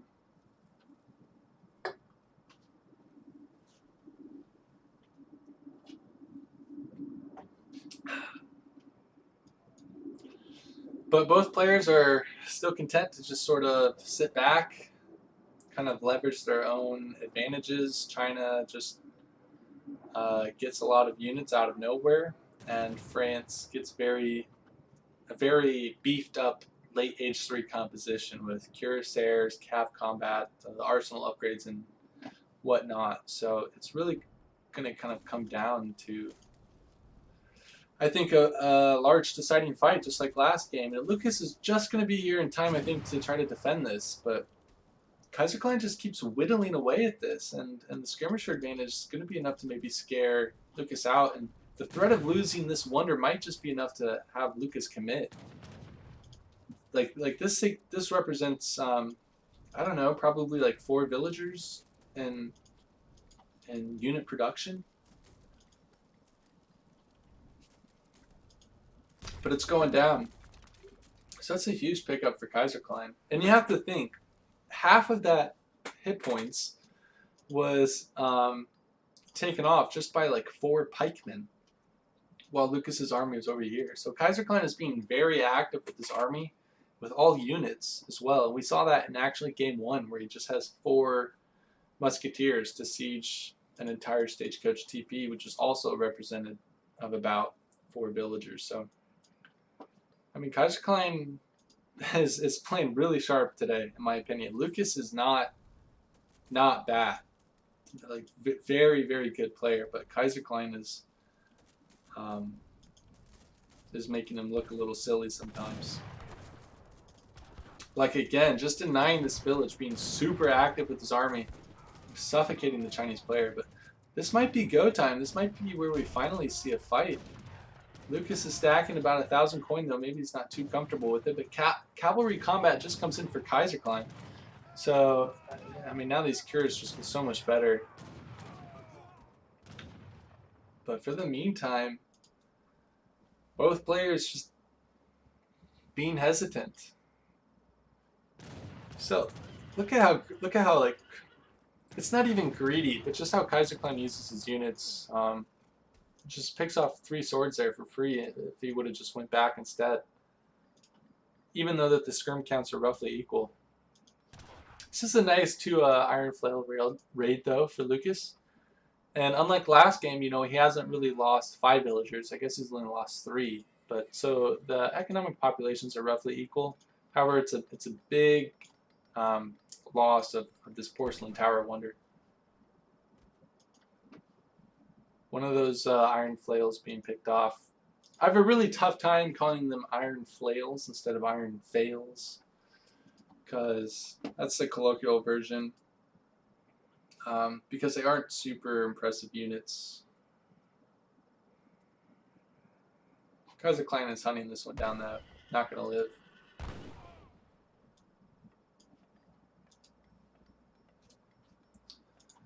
Just more rebuilding and killing of this trading post. That's been kind of the primary action this game. 120 XP. Gosh, another annoying 2 meter hammer raid. Or 1 meter hammer, 1 flail. But gonna be picked off for no villagers, I think. Let's just look at units lost. 2 CDB to 4 villagers. But those 4 villagers were lost quite a long time ago for Lucas, so they're a little bit more impactful. And 2 Falconets coming out for Kaiserklein, but this is a pretty decent push.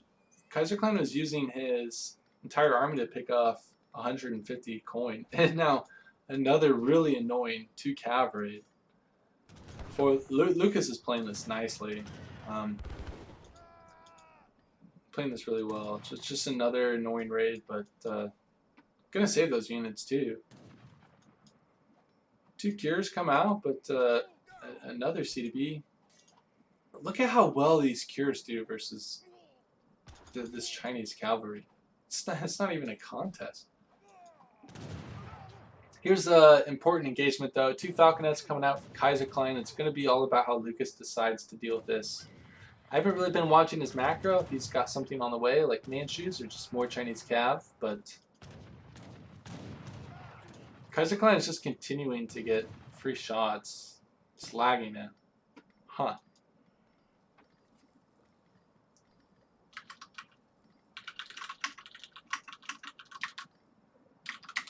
Let's pause real quick. Nothing important is going on. And I have my stream overlay up, so let me turn that off. Close as many things on my end as I possibly can. Go bare bones. Turn my phone on off Wi-Fi. And let's try it out now.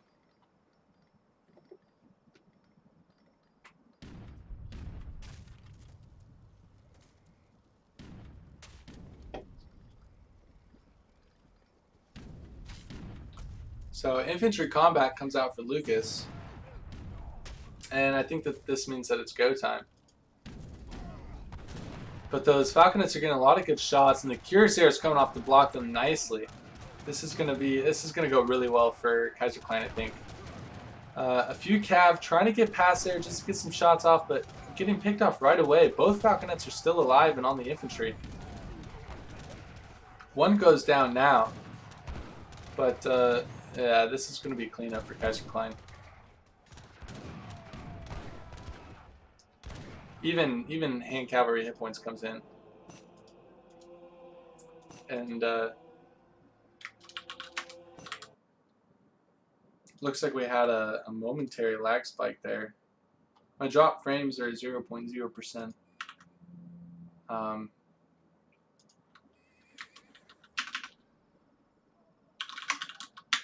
They know that sucks. Why do I have to type that sucks? That's kind of stupid. It's unfortunate. That's what it is. But unfortunate things happen and are inevitable. Kaiserklein taking that, picking up that nice 4th victory. So getting ever closer to the devastating 5-0 for Lucas. The difference between a 5-0 and a 4-1 is not insignificant. So he still has a lot to play for here, for sure. But he's kind of China losing a couple of vills at the start, but did some decent rating versus France. But I think ultimately French just had that. I mean, look at this, that stagecoach TP the whole game, pretty much the whole game, and it translated to a higher critical mass, and also China really struggles versus Cuirassiers, especially when they have cav combat and cav hit points. These guys have 700 hit points. It's just, they're so strong, you know. Since China can't train goons, they can send Manchus, but it's tough to fit in build orders a lot of the time, especially when the opponent is being as active with their military as Kaiserklein was. it's really tough to just macro aside 1,000 coin and wait, 50 seconds for your shipment to arrive.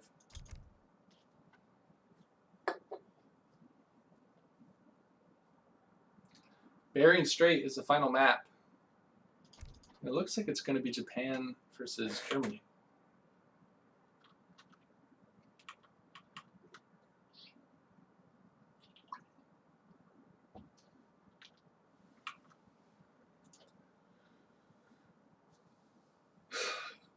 So Kaiserklein went 5-0 in week 1 versus Diaruga.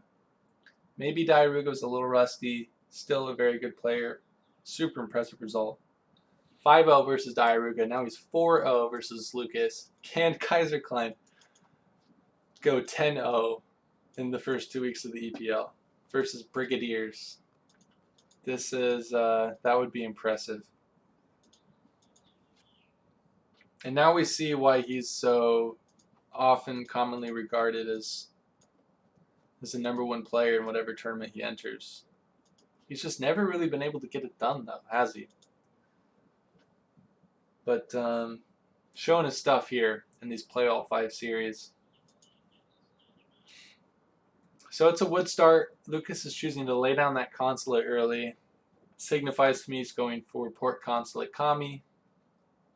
And Kaiserklein just building one of the 2 trading posts on this map. This is the, I believe, only map in this series so far that has less than 4 trading posts. I guess made sure he had 3. It's the only map with less than 3 trading posts, I guess. Honestly, I feel like just 2 trading post maps should be a thing, a lot more of a thing than they are now. Anyways, there are a lot of wood treasures on this map. Kaiserklein's going to immediately start on 85 wood, but I think he's going to get scouted by the Japanese explorer. He definitely did, but Japan is maybe not looking right away. Look at that kiting. Yeah, so it didn't lose a single hit point. Pretty impressive. Got a little free macaque here. And I think he's going to try to use that DPS to pick off these 2 white tigers. Kaiserklein is always in the right position when he needs to be. Hopefully Lucas can get like a really nice Divine Strike here. Oh, that's so close. I think Kaiserklein got it. No, nice. That's going to be a nice pickup for Lucas.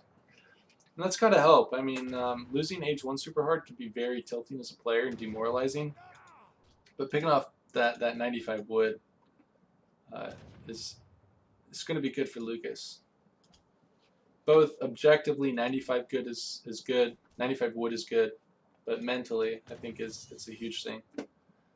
And he's actually going to be able to lay down 2 shrines with that. Plus, did he chop some? Didn't really pay attention, but he must have. Oh, no. 95 wood with Heavenly Calming Port Cons is just a shrine. Wait, but he does have 3 shrines total. He must have chopped some. Oh, no, before I missed where he also found 80 wood before this. Holy cow, that's quite strong. And he's going to get another 40 wood. So far Lucas has 175 wood plus this 40, over 200 wood. And this 80 wood only has 1 tiger left. Lucas can maybe contest this. This is a pretty great Age 1 for Lucas.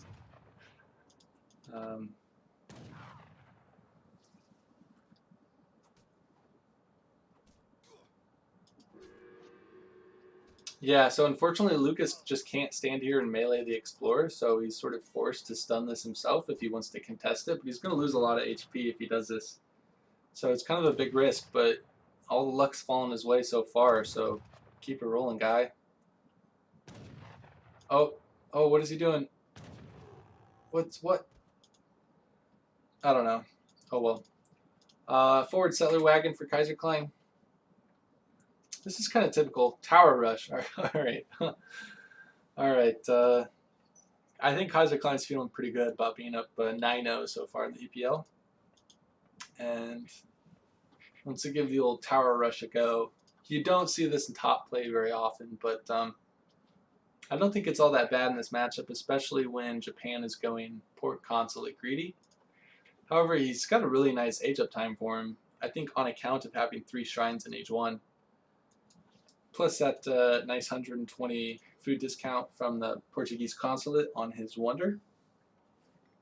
Going to be up actually just about the same time as the German player. Meanwhile, picking up another 40 wood, so H1 definitely went in favor of Lucas, but not a huge amount. Kaiserklein's pop, so 8 bows are totally on the way, laying down a barracks right away, and should slap down a couple houses quickly in base. I don't know if this shrine scouts this tower and barracks. But we do see a very quick barracks out of Lucas here. But 8 bows and 2 Uhlans is going to be tough to deal with unless he ships some units himself. This is really going to test Lucas's defense. But he does have enough coin for both sets of Minutemen should he need it. But if Lucas doesn't know it's coming, now he does. Let's just look at units in queue. Okay, nice. This is nice. 5 Ashley coming out. Nice adaptation. I would send some units now if you can. There's some Minutemen. There come the Halb minutes. But God, really nice split here from the crossbows on the Ashies and clubs and another 5 Ashies. So kind of a bit of a club rush defense here from Lucas. And these crossbows, if they're snared and aren't kiting these Ashies, they don't do super well versus them. So far, like, this is a really nice defense. Look at all these snaring units here.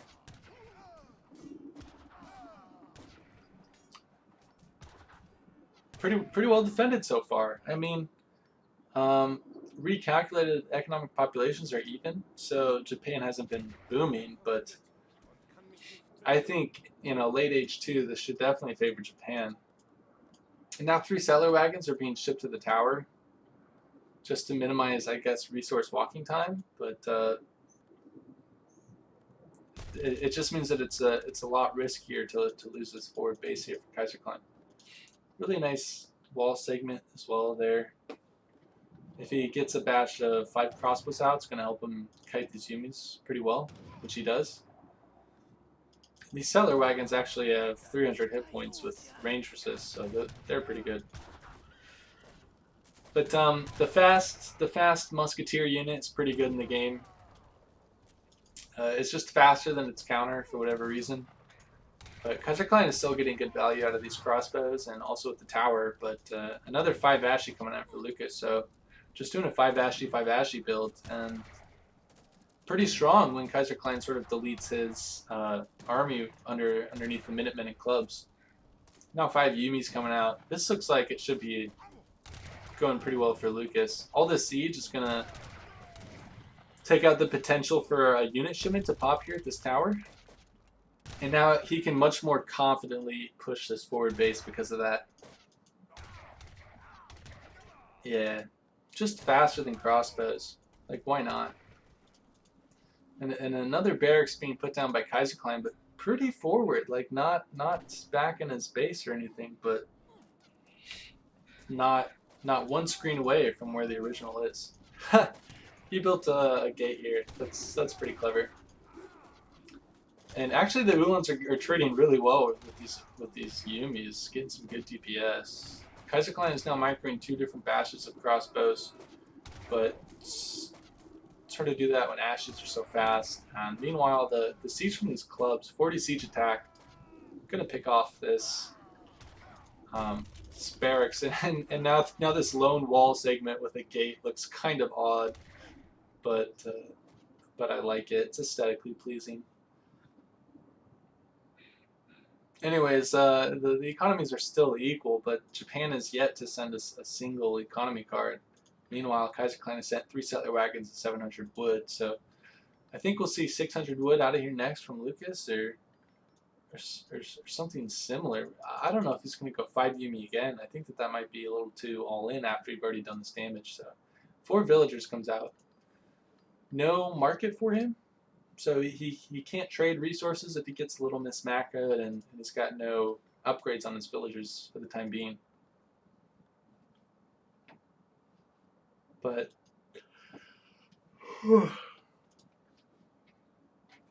excuse me, reviving both of the Japanese monks, but not shrining with them because he doesn't really have the resources. And I don't know, it just if he can't really push here. He's outmassed. Too many crossbows. The Ashies are gonna take bad trades. The Ashies trade like pretty decent versus crossbows, but you kind of need a better economy to do it. But he's just gonna keep right clicking and just a bash of 1 crossbow. It's really sad. These 3 dops that Kaiserklein shipped are gonna be nice, but these Ashies should be able to out-kite that pretty well. Yeah, all 3 fall down now. Sulons are relatively weak. Luke is doing some nice splitting just to eliminate that snare. Now these units are faster than the crossbows, so they should be able to just get away pretty easily. Still going pure Ashy for Lucas. No stable down just yet. But he is allied with the Japanese consulate, and he's got 100 export, which I believe he just spent on the military rickshaw building.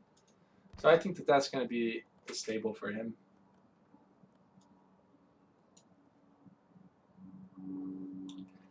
80 Shrine Pop is pretty dang decent for going 5 Ashy, 5 Ashy, 5 Yumi. I think that Lucas's H1 was so good that it allowed him to do that. Looks like he's probably going to lose this shrine here though.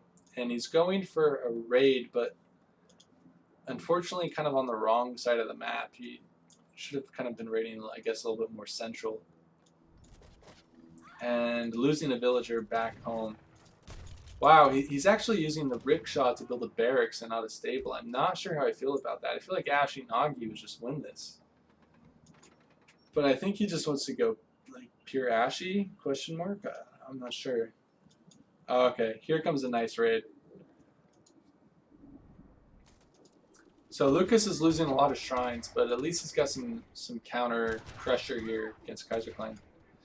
But Kaiserklein's got that really nice Great Coats upgrade, and so he's only going to lose 2 villagers, believe it or not. Maybe 3 there that I saw. Super nice for him. And Kaiserklein's forced to run these settler wagons away. Lucas is currently popped. So he's trying to get his hero in a position to build a shrine. There it goes. But he's going to be popped doubly so. And needs to build another shrine. Meanwhile, he's actually completely down in military. Despite having pretty good trades early on, this is kind of an all-in build, I guess, for Japan. But he shipped 4 villas twice. He's just going to be very popped now. And he's stacking a lot of resources, so he just wants to run away. But he's going to lose yet another shrine. Going to split off 5 Ashy to try to do some more raiding, but again, there's nothing really over here. He's really got to be splitting Ashy on the left side of the map. But you can't really blame him for going down here because this is where all of Germany's mines are, and also where one of his closest hunts is as well.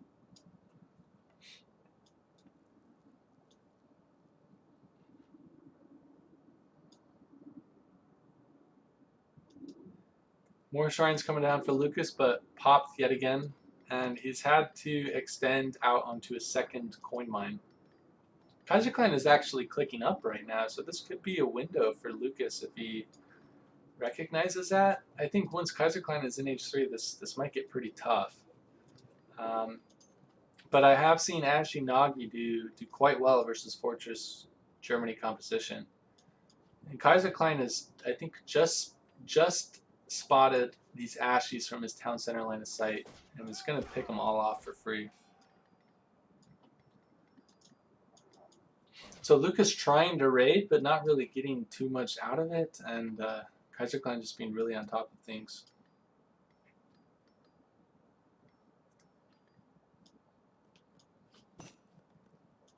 And he's just clicked up. And so Lucas wants to try to do some damage, but there's so many crossbows, I don't know if he can.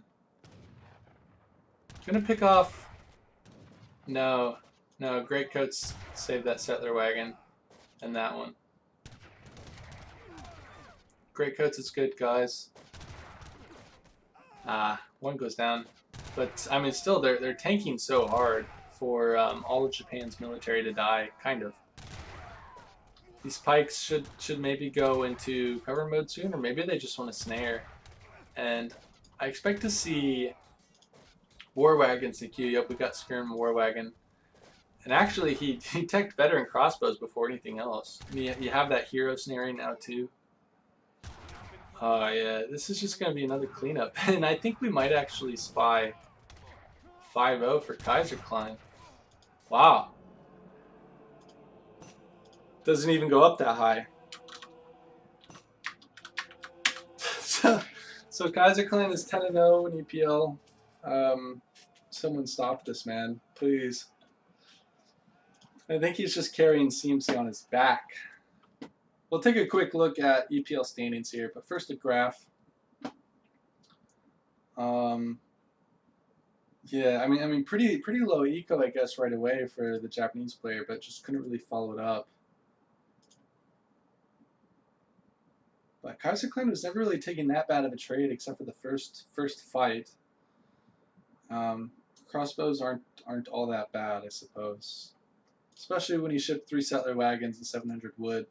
It's not really as all in for Kaiserklein as it is for Lucas. But well played, both players.